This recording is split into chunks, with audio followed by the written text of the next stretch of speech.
how to make money.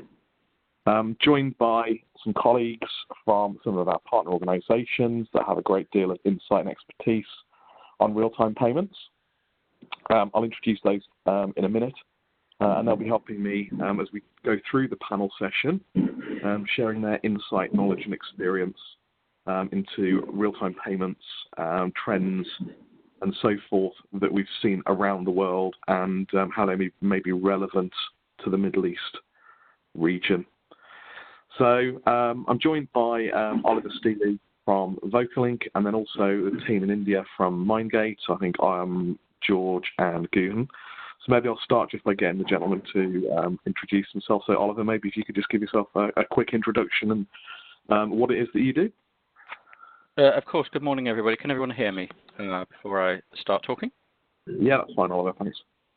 Super. Good. Good morning, everybody. Pleasure to be here.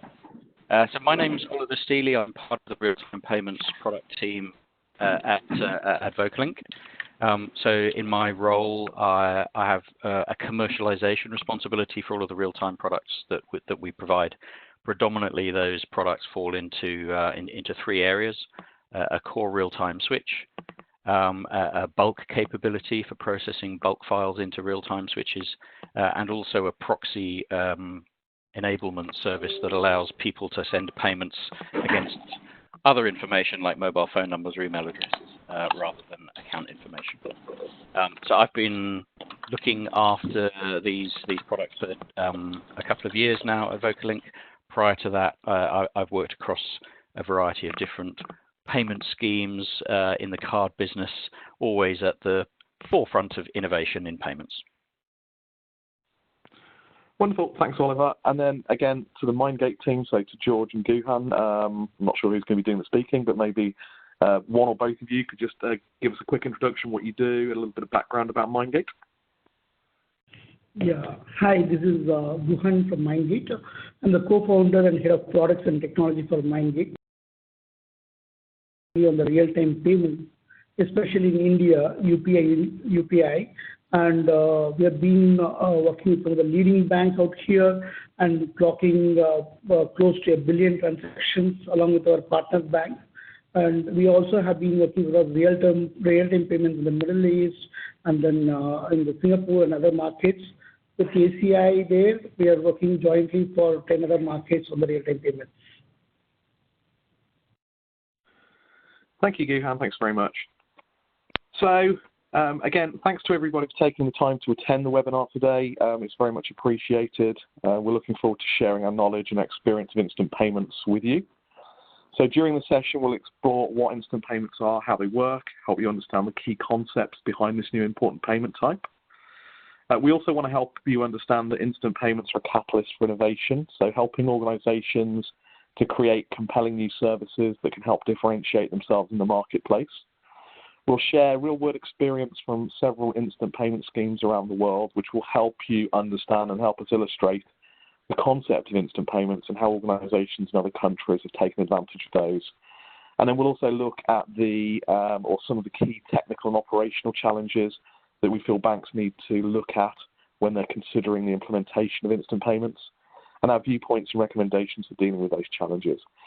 So I've introduced my colleagues from both Vocalink and from Mindgate. So firstly, we'd like to start, we'll define what we really sort of mean by instant payments. And I think first thing I'd say is there's a lot of terms that get used in the marketplace that really mean the same thing. So sometimes we use the term instant payments, sometimes people say real-time payments, sometimes people say faster payments, even immediate payments. All these different terms, but essentially used interchangeably, dependent upon the region or the country and so forth, but really to mean the same thing. So when we're talking about these instant payments, people understand this is typically about somehow speeding up the execution of payments, but that there is a lot more to it than that. So what I'd like to start with is ask Oliver, maybe if you could explain some of the basic attributes that really kind of define instant payments. So when we talk about instant payments, what are the sort of core attributes that make it an instant payment? Happy to. So I think a good point of reference for everybody to start with is what happens with a card payment today. So a card payment in a retail store feels to the consumer a little bit like a real-time payment because you insert your card, you tap your PIN or you swipe. Authorization happens in real time, and the retailer knows you're good for the money, and you can walk out of the store with the goods. So from a consumer perspective, it feels pretty real time. Now, behind the scenes, it's quite a while until the retailer themselves actually gets credited into the bank account. So the acquiring bank of the retailer would collect the files at the end of the day in one large batch, push them into the card schemes. They would get divvied up amongst the banks. A settlement position would be determined by the card schemes for all of the individual banks. That would be passed across to the acquirers, and the acquirers then settle with the merchant. So from me paying in the store for my new TV set to the retail store actually having the money land for that in their bank account can typically be between 2 or 3 days. The way to think about an instant payment is if you were doing kind of the same process, but have the money land in the retailer's bank account, let's say no more than 5 seconds after you've made the instruction for the payment.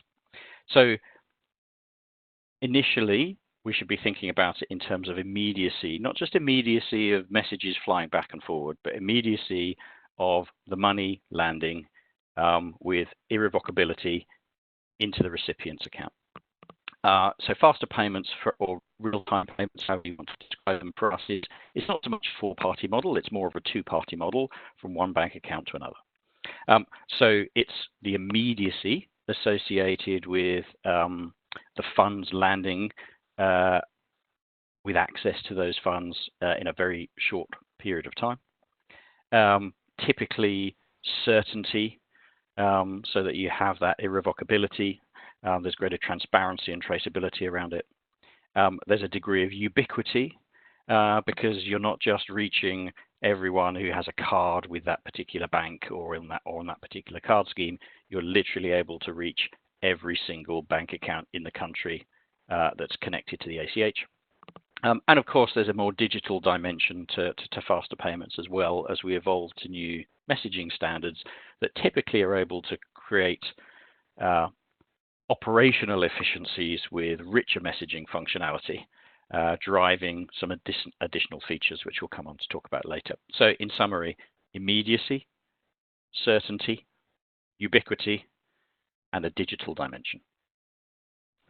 Yeah, thanks, Oliver. Very useful. I think the key things I think I would reiterate is the certainty and the ubiquity. I think people focus on the immediacy because it's the obvious thing with an immediate payment or an instant payment to think about how quickly the payment execution takes place. But people forget that one of the big differentiators actually is the fact that you have that certainty of the payment status in real time as well. So not only is the payment cleared in close to real time, but you have the absolute certainty in real time. I think that is one of the key differentiators for me. And then I think one of the most important things to think about when you're looking at instant payments from the perspective of making a success in a given country or a given region is, and actually this goes really for any payment type, of course, is the ubiquity. If you're the only person with a fax machine, who can you send a fax to and who can send a fax to you is the analogy I always give. So, for these payment schemes to be successful, they need to be ubiquitous, and clearly as instant payments is linked to people's bank accounts, that drives that ubiquity. So what I thought we'd do is talk about how some of these instant payment schemes have been used in differing ways around the world. Both Vocalink and Mindgate are at the sort of forefront of supporting a number of these different payment schemes in different parts of the world. So again, back to you, Oliver. Maybe you could just talk about a couple of the different payment schemes or the real-time payment schemes that Vocalink powers, and maybe some of the key differentiators between those payment schemes and some of the different ways that they're being used. Of course. So I'll pick 3 examples. The first is the UK. The second will be Thailand, and the third will be the US.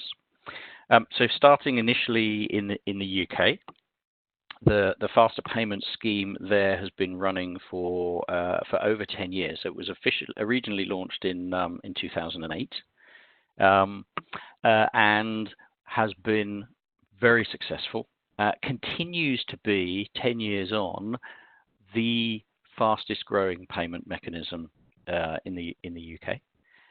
And in addition, what's happened during that time is other forms of payments have continued to grow as well. So actually card payments have grown equally in that time as well. So I think sometimes when we talk to markets about what's going to happen when you put real-time payments in, the card issuing banks sometimes feel a little concerned about what might happen to those card-driven income streams if you displace one transaction with another. In reality, what our experience in the UK has found that actually all electronic transaction types grow, and it's the paper-style transactions like checks that continue to fall.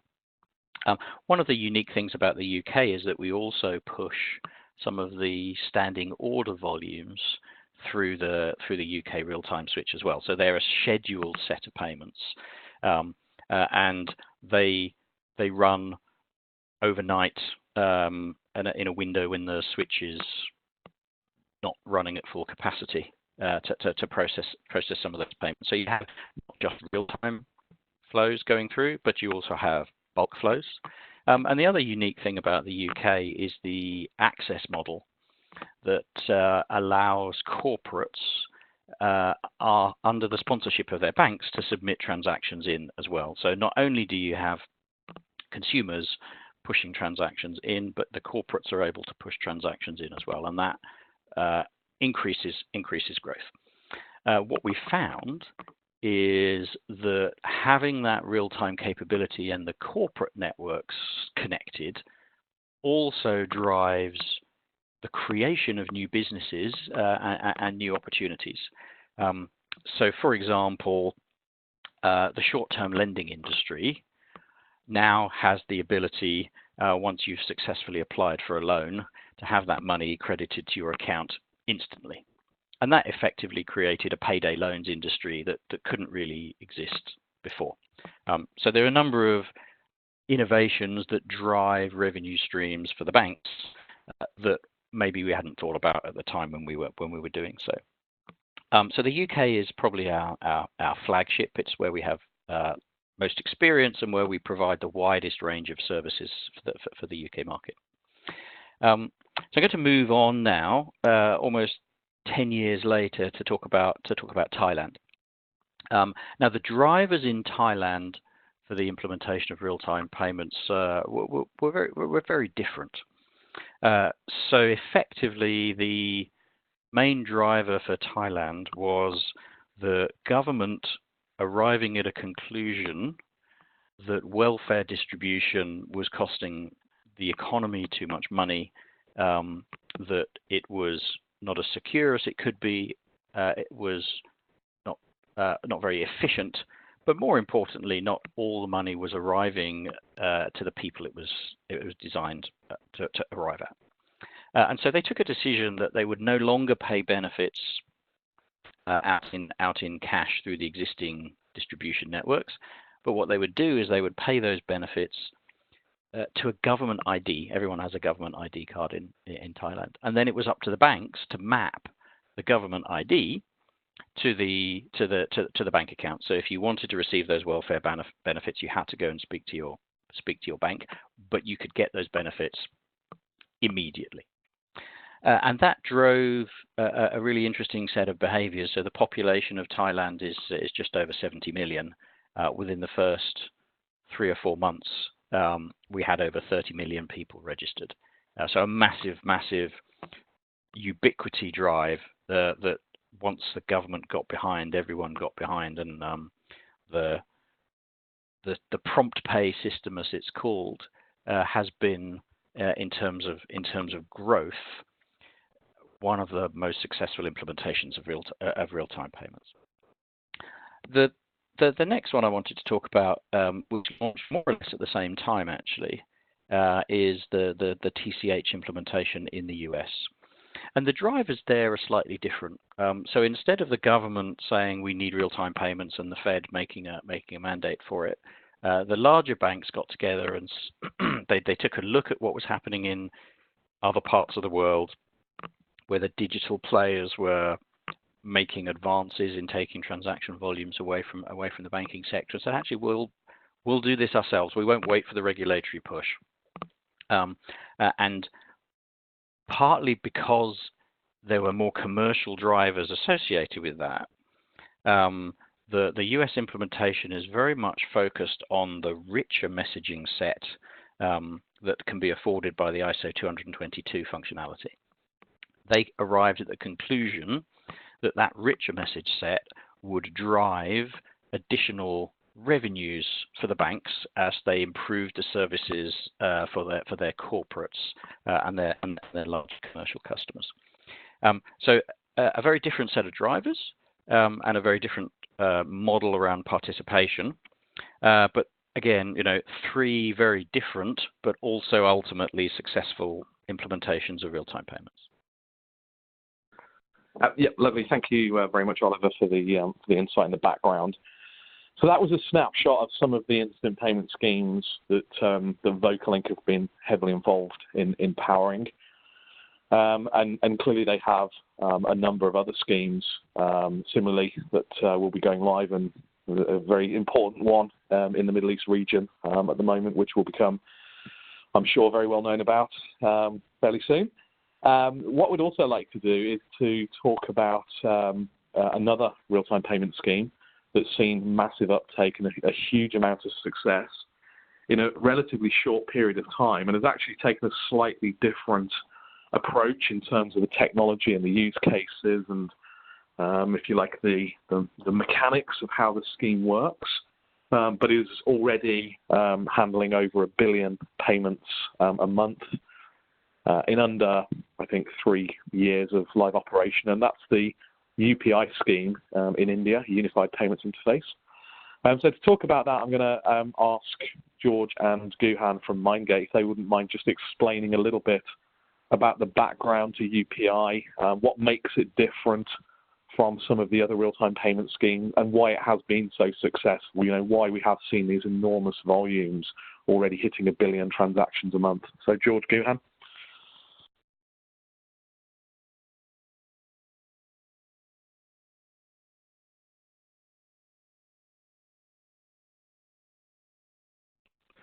Okay, I'm not sure if can the guys from Mindgate, can you hear me?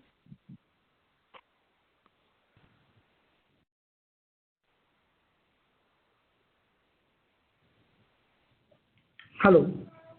Hi. So did you catch what I said, Guhan? Yes, this is Guhan. Okay. Yes. So you understood what I was asking for, right? Yes. Okay, so I'll hand over to you. Thanks, Guhan. India had that immediate payment scheme called IMPS close to a decade. It was predominantly a P2P, and the channels that were promoting were mobile banking and internet banking of the respective banks. So last 3 years back, India took a massive shift. They understood that the fundamental challenges in a two-party model and introduced the four-party model, where the mobile has become the key driver for the transactions. That was the first and foremost. And second is, it actually acceptance point could be any. So the payment became any to any with the four-party model, and leveraging that on top of it, just not only relying on the bank apps for the initiation of the payments or collections, it has been opening up to the social payments. So that became a biggest booster for the ecosystem. And with all these things there's not only the payments, India also thought about how the collect can work across, which is very much required for even both the consumers as well as the corporate world to have the collections better. So with that, the last 3 years, we see a huge upsurge of the volume. In the 3 years, the growth rate has been phenomenally high, and especially now, last month, we have clocked close to 1.1 billion transactions per month. That's the uptake that is there. We have been partnered with large banks, and all these banks, the regulator as well as the government, there is a huge push on it. One of the key push the government has done it across after the UPI has launched. Subsequently, there was a demonetization factor, which has helped across the people to use more mobility. And then there is also a fundamental roadblock before this UPI got launched. Government had this Jandan, Aadhaar, and mobile. Jandan is basically an account for everyone, and Aadhaar is a national ID, and mobility is the way to go. This was the fundamental block created by the government before opening up the unified payment ecosystems, basically. So the factors which has got that the comfortness and easiness in which that is the transactions can be done gave a huge growth to this ecosystem. And coming years, in the next 3 years, the projection has been predominantly higher, and it is from 1 billion transactions per month. The target is towards 1 billion transactions per day.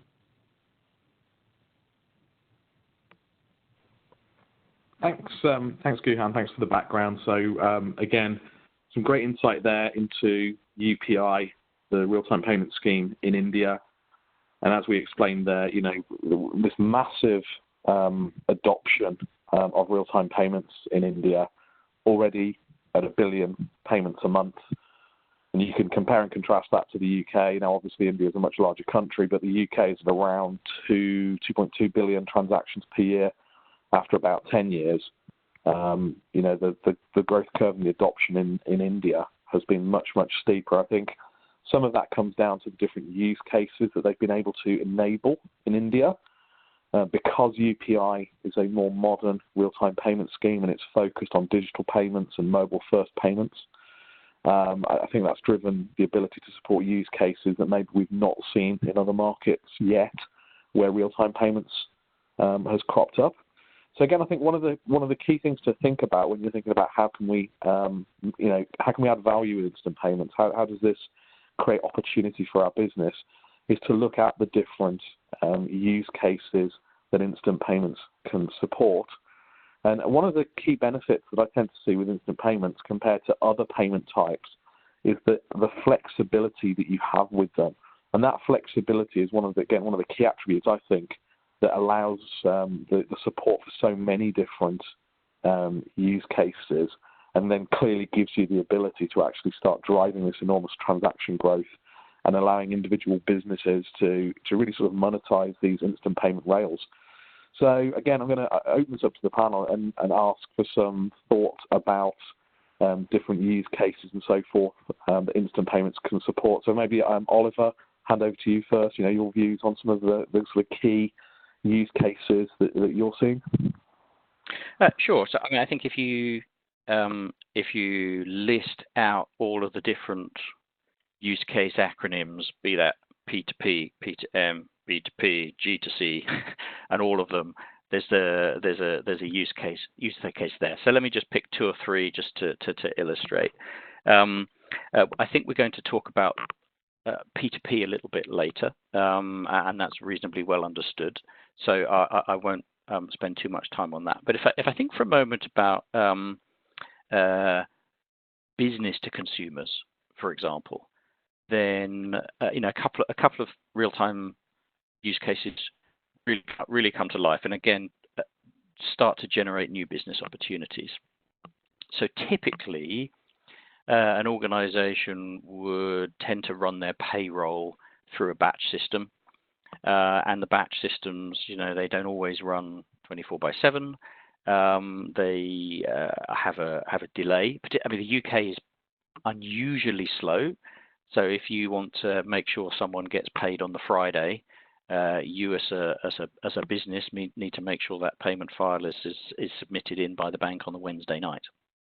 Now, if you move that to a real-time payments world, and maybe you run an employment agency, the ability to create a file or to send an individual transaction in during Friday and people still get paid on Friday drives a flexibility for organizations running payrolls that they didn't have before. So that's one particular example. We're going to talk about the sort of the merchant side of P2M a little later, so I'll leave that. Maybe one more to pick out would be the government benefit payments. So again, typically the government is one of the larger players in terms of submitting payment files into payment infrastructure in a country, and typically that's done on a batch file basis at a reasonably regular interval.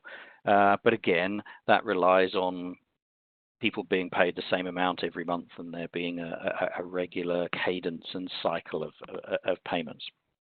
But what happens if maybe one of the government IT systems goes down and people still need to have their benefits paid? Well, that's when a real-time system comes into its own, for example.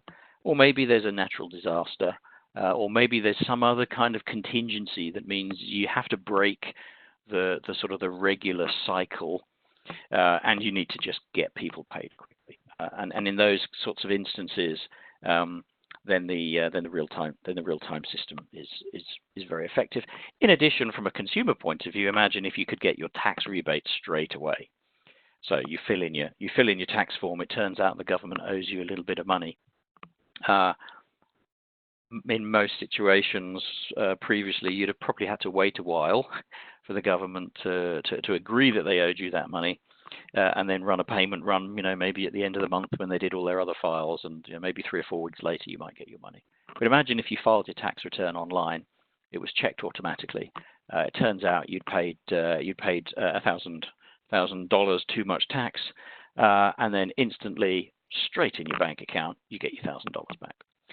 So those are some examples where the time factor and the immediacy can provide opportunities for banks to service their customers and support businesses in new ways.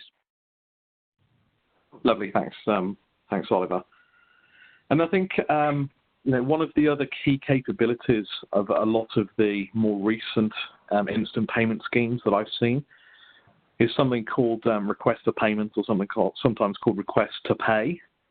And we're seeing that pop up in more and more payment schemes around the world. And, for example, even though the UK faster payment scheme is maybe one of the more well-established payment schemes that didn't support that, it is now in the process of enabling support for that as well. And certainly if we look at UPI in India, I think the fact that they built that request to pay capability into the UPI rails from day one almost has been one of the key ways that's actually driven so much of the transaction growth, because it enables you to support things like a kind of point of sale use case for real-time payments. So again, Guhan and the Mindgate team, could you maybe give us, again, a little bit of background, your views and experiences of using request to pay or request to payments in UPI and the kind of use cases that you've seen that enable in India? Sure, David. In fact, request to pay was a clear differentiator in the market, and it has been one of the critical volume drivers in terms of the adoption and other things. So if we take about the use case, let me talk about 3 use cases. Use case 1 is basically a cash on delivery for any e-commerce company. An e-commerce company traditionally comes and delivers. People who does not want to pay upfront, want to see the good feel of it and then pay it. Traditionally, what used to happen, the delivery boy comes and delivers the item, and subsequently he collects the cash. The risk is very huge in doing it across. What is this request to pay has helped in this thing? The moment customer has got the delivery of the goods, the delivery boy can initiate a collect request, which can come from the centralized system of the e-commerce engine, and then it comes with a notification to the consumer on the mobile. It gives 2 benefits. The purchaser who is going to get, he may be at home or he may be at office, irrespective of it. So the moment he gets the notification of it, he can view that and approve it by putting his PIN, and he can choose whichever the bank account he wants to pay through at. The UPI has given the benefit of adding multiple bank accounts under one virtual address, as we call it VPA, virtual private address, so that the customer has got a choice to choose which bank account he can select and pay it across. So it was at his convenience and then do that across. So the moment the payment has been done, that the UPI ecosystem communicates to the acquiring bank. The acquiring bank notifies the merchant on the collection of it. The confirmation, the moment the merchant gets it across the delivery and the sale is done. So this has been one of the very popular use case. This has been used by the Uber Eats of the world, the Uber and various e-commerce delivery like Amazon or Flipkart. All these people use this very extensively. The second use case that has been there is people who go to the portal, e-commerce portal, and then they select it across the item they want to purchase, and then they want to use the UPI as a payment method. The moment they select the UPI, it's a self-triggered collect request by the consumer, and it goes to UPI ecosystem and comes as a notification to the mobile. The customer can still put the PIN to the mobile which is comfortable across, and on confirmation back, the goods or the e-commerce site confirms and do that. This is another way of doing it across. The third one is predominantly the large utility providers and service providers. They all do a API-based or a bulk-based file on collection request. That comes as a notification, request pay notification to the consumer. The consumer views the bill details and then they pay it across. So these three use cases have been very successfully driving the market volumes. Yeah, thank you, Guhan. That capability that Guhan just explained, so how the kind of request for payment capability or pull payment capability is being used in UPI in India, I think is something we're going to see much more in many of the emerging real-time payment schemes around the world. I've fortunately been to India several times now, and I've used things like Uber. And I look on jealously when I go to add my card to my Uber account, and that pops the ability to say pay by UPI. But obviously, I don't have a Indian bank account, so I can't make use of UPI. But clearly, it shows that there is a massive use case there. That as instant payment schemes become available in countries, and they provide the kind of integration capability, so that merchants and other retailers, service providers, and so forth can integrate them into their app or their checkout process in a really slick and seamless way that gives a great customer experience. There will be the uptake of these real-time digital payments to displace or at least be an alternative to some of the traditional card payments. So one of the other concepts I think we'd like to talk about as well is something called overlay services. So this term gets kind of bandied around quite a lot as well, and sometimes used in many, many different ways. But really, it's about talking about creating compelling services that leverage the underlying capabilities of whatever the particular instant payment scheme in a given country is.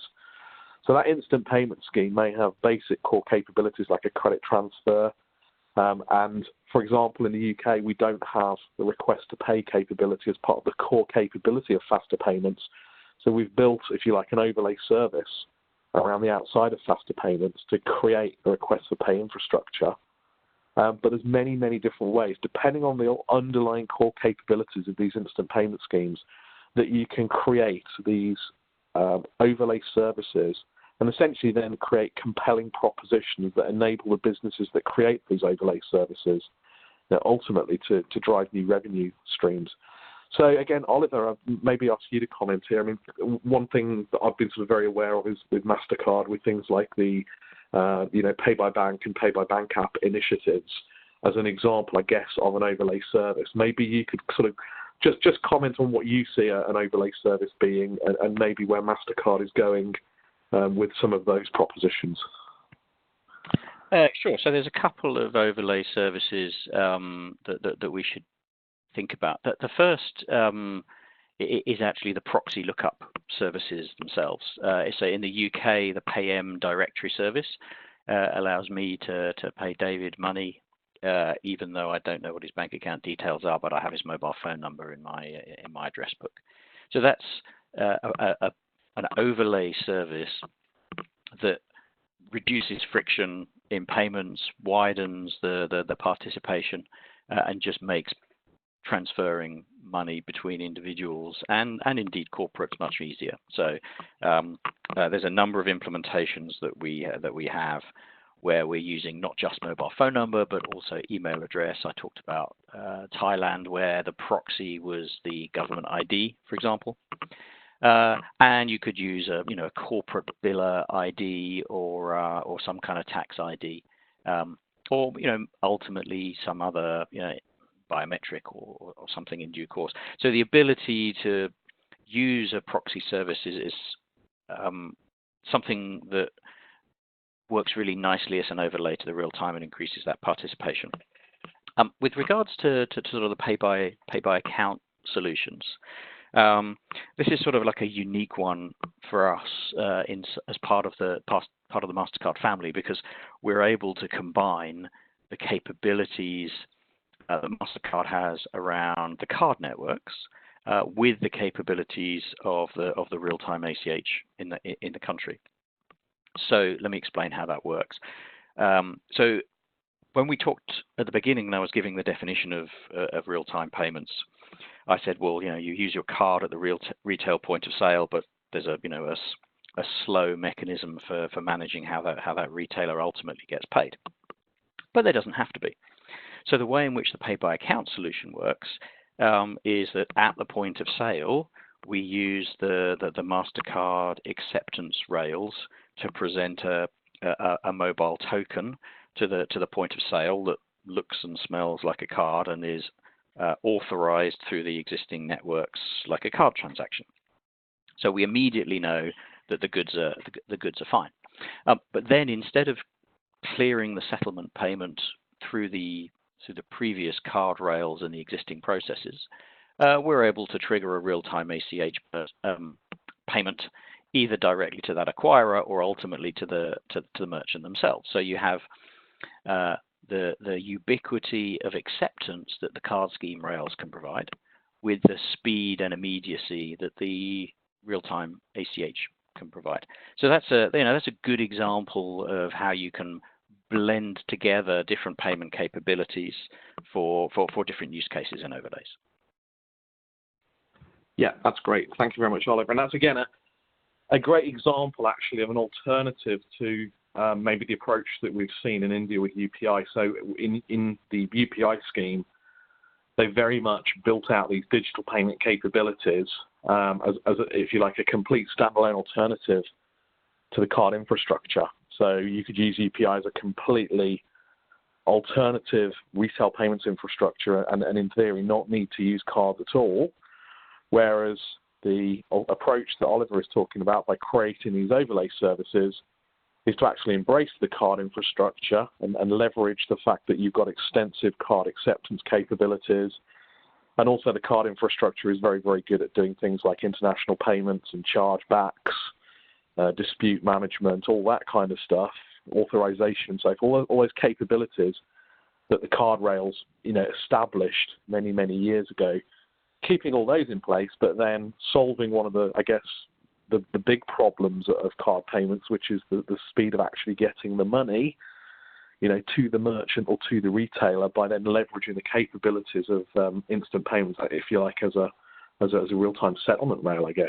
I mean, is that a fair summary, Oliver? Is that really where you're aiming there? Is to bring together the best of both worlds of cards and instant payments into one overlay service? That's the philosophy behind the pay-by-account solution. Yes, is to try and get the best of both worlds. Because let's not forget, there are some great investments that have been made by banks over the years in those acceptance environments, and having ubiquity of acceptance is very, very powerful. And anyone who's tried to launch new payment schemes or new payments products will know that the first question a consumer asks is, how many places can I spend this? And the first question the merchant asks is, well, how many consumers are going to be able to pay like this? And so that investment in acceptance brand and acceptance ubiquity is exceptionally powerful. An amazing asset that the banks have invested in over the years, and is not easy to replicate. So absolutely, not just in terms of acceptance brand, but also in some of the liability models and the rules and the consumer protections that sit underneath the card scheme operations, drive some great efficiencies for everyone in payments. So I think there's a wonderful, we're uniquely placed to be able to provide the best of card scheme world connected to the best of real-time ACH world as well. Yeah, wonderful. Thanks, Oliver. So I think there's a couple more points we'd like to try and get through. I realise we're getting towards the end of the hour, but we'll try and get through them as quickly as we can. So one of the other points that I think is really important to understand is that the key differentiator with instant payments is the ability typically to carry much more information as part of the payment. And one way that is typically being enabled is by the use of something called ISO 20022. So a common global standard for financial messaging, not just for instant payments, but for all global financial messaging. And that's actually been quite a slow journey, really, with ISO 20022 of it being adopted, because I can remember, I think, probably 15 years ago or even more, when SWIFT first mooted the idea of ISO 20022. But certainly instant payments, I think, has been one of the things that's really actually driven the adoption of it as a global standard. And we're seeing the majority of instant payment schemes around the world are either built on ISO 20022, or if they're not built on ISO 20022, they're certainly, as in the case of the UK, looking at how and when they can migrate to that. And we're also seeing, for example, with ISO 20022, many other types of payment network that are complementary to instant payments and involved in many of the same financial transactions. So things like the real-time gross settlement systems around the world, some of the SWIFT messaging capabilities and so forth, all moving to that common standard of ISO 20022. And again, one of the key benefits really being that you can just put so much more data into the payment than has been possible with many of the legacy formats. If I look at the UK again, our faster payment scheme is based on the ISO 8583 standards. So essentially the same standards that are used for the card payment rails. And obviously those standards and formats date back, I think, to the relatively early 1980s. So the ability to put lots of additional data into the payment is quite difficult. With ISO 20022, it gives you much more freedom. And a typical example we talk about is the ability to include things like URIs or URLs, for example, in a request to pay that could then link to an external system to give details of an invoice or a shipping note or something like that. So it gives the banks, and then ultimately maybe the corporates that are going to leverage the payment capabilities that the banks expose, gives them a lot more flexibility to provide a lot more data in the payment message payload that they're then presenting to their customers. So I hope you've seen that what we've discussed here is the kind of basic building blocks and attributes of these instant payment schemes, and then how you build on top of those using these overlay services, so things like request for pay and the proxy services that Oliver explained, how you then build on top of those to create these new compelling value-added services. And we've talked about all the different use cases that instant payments can enable, and how some of the key factors or the key attributes of instant payments, make this very, very compelling. So things like the immediacy, the real-time confirmation of the payment status, all of these factors that make using instant payments to create these new compelling payment services, hopefully a good idea. So we really think that for organizations that want to seize the advantage, there is an opportunity to capture the first mover advantage as these new real-time payment schemes come into a new country. Personally, I think instant payments is a great catalyst for innovation. And so I think what I'd like to end on is maybe just get some views from the panel about any of the kind of key innovative things that they're seeing where some of these instant payment schemes are driving it. So maybe invite Guhan, if you could comment first, and maybe just give a little bit of background about some of the sort of social payments elements in UPI and how some of the social networks, for example, are getting involved in payments. Yes. The four-party model gave a very good flexibility to bring in the social payments to the ecosystem. Traditionally, banks have been trying out using the mobile banking platforms and prepaid platforms to get into the consumer handsets, basically. So the easiest way we figured out is the if the consumer is already using a social payment, a social app, and enabling payments in that is the easiest one to enable payments. So India adopted that model, and we started off with Google Pay as the first one, so which helped the people to do that across. Then we did the Microsoft Kaizala, now the WhatsApp. So each of these multiple apps, we allowed them to initiate as a PSP. They come through that issuer PSP and then communicate to the ecosystem, the UPI ecosystem, to the partner bank, and do that sort of a thing.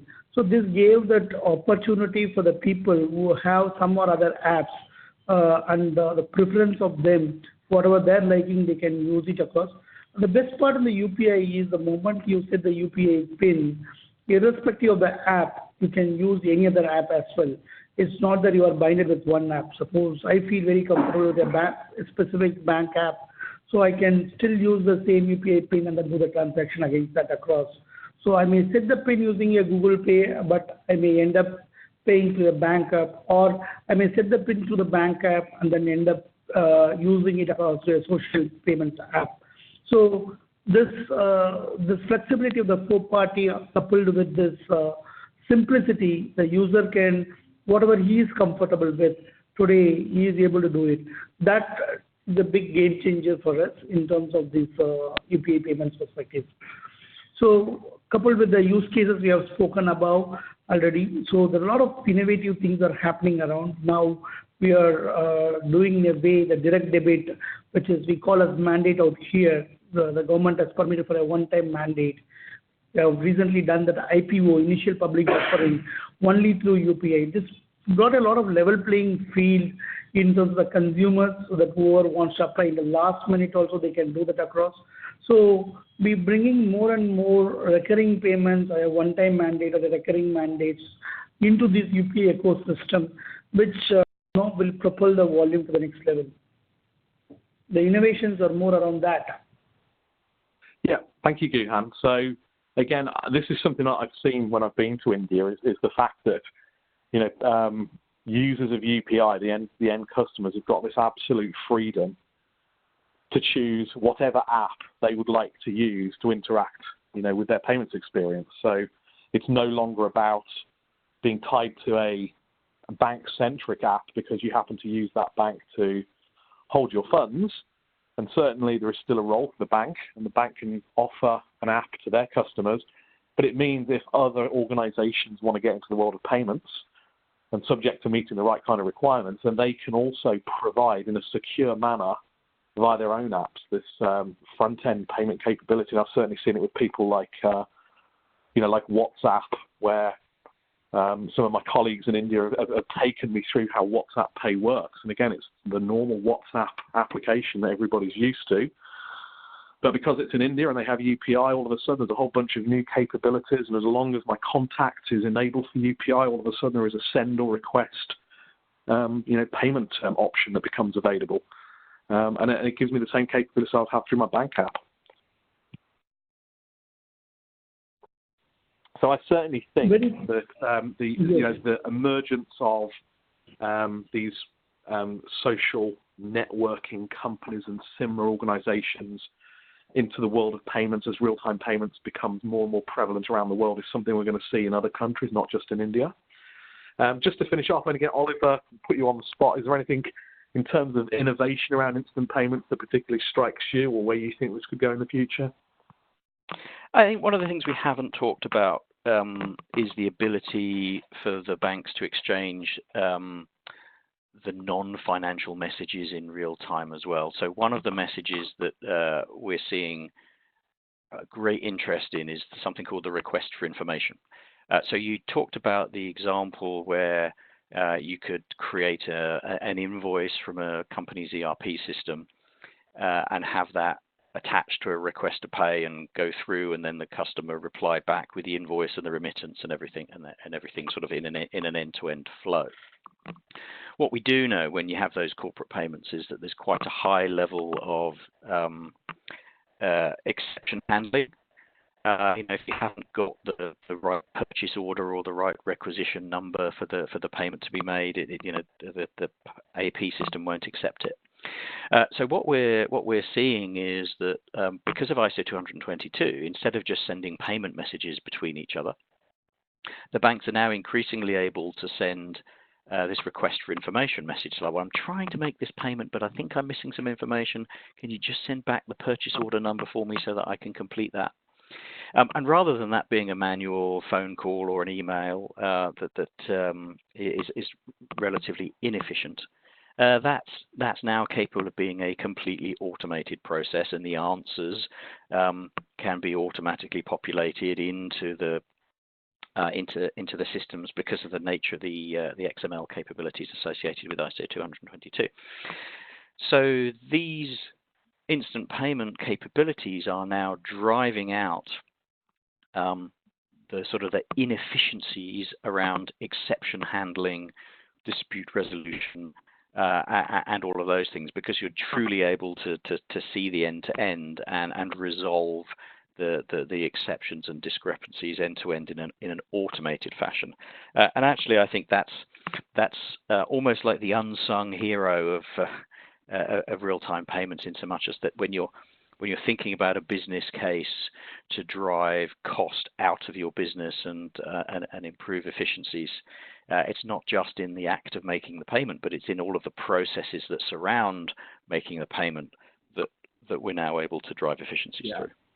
So I guess if I think that back to, or relate that back to, more familiar terms, it's really about improving straight-through processing, isn't it? So, if you think in the sort of world of high-value payments, banks spent lots and lots of money over many, many years trying to increase their straight-through payment rates, or their straight-through processing rates, should I say, in the world of high-value payments, because, typically, as you said, there was a lot of friction, there was a lot of need for manual repair, exception handling, additional information and all that kind of stuff. And what you're actually doing here is providing all those capabilities. And actually, I guess an important thing to say as well is to recognize that these instant payment schemes increasingly are taking over from some of the legacy high-value payment networks, because they can do the same thing. And especially when we talk about these new capabilities that Oliver just outlined, we can provide the same kind of capabilities to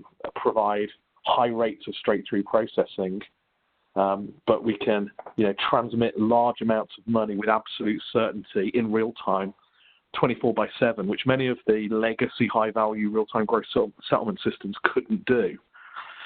And the other thing to keep in mind is all of these capabilities, when you bring them together, is not just to think about them through a lens of domestic instant payment schemes, but it's to look at where this is going in the rest of the world, and also think about things like cross-border payments.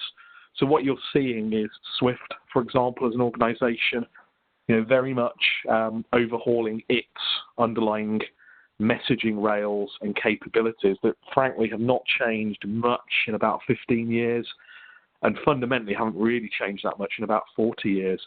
And they have a number of initiatives in place with things like GPI and universal confirmations that are adopting many of these concepts of instant payments to try and apply them to the world of cross-border payments.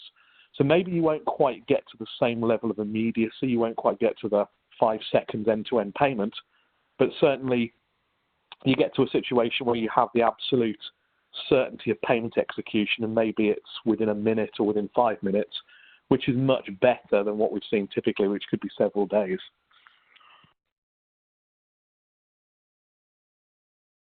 Right, I do realise we have just about hit the top of the hour, so Zhenya, can I hand back over to you?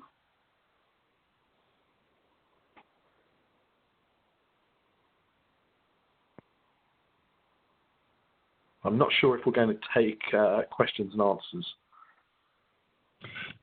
Yeah. Regarding the cross-border payments, India is also doing this in the UPI for the cross-border payments, especially on merchant payment side. Recently, it has been launched in Singapore, basically, how a consumer can go and use the UPI as a payment method, but do the cross or a merchant payment using that. So whatever the local currency is that, it gets converted, and then the payment happens here, and the merchant is settled in partnership with the bank, so that the merchant gets a confirmation. Slowly, the market real-time payments, immediate payment rails of not only talking about domestic payments, and they have followed the merchant-based use cases as the first set of use cases to go across.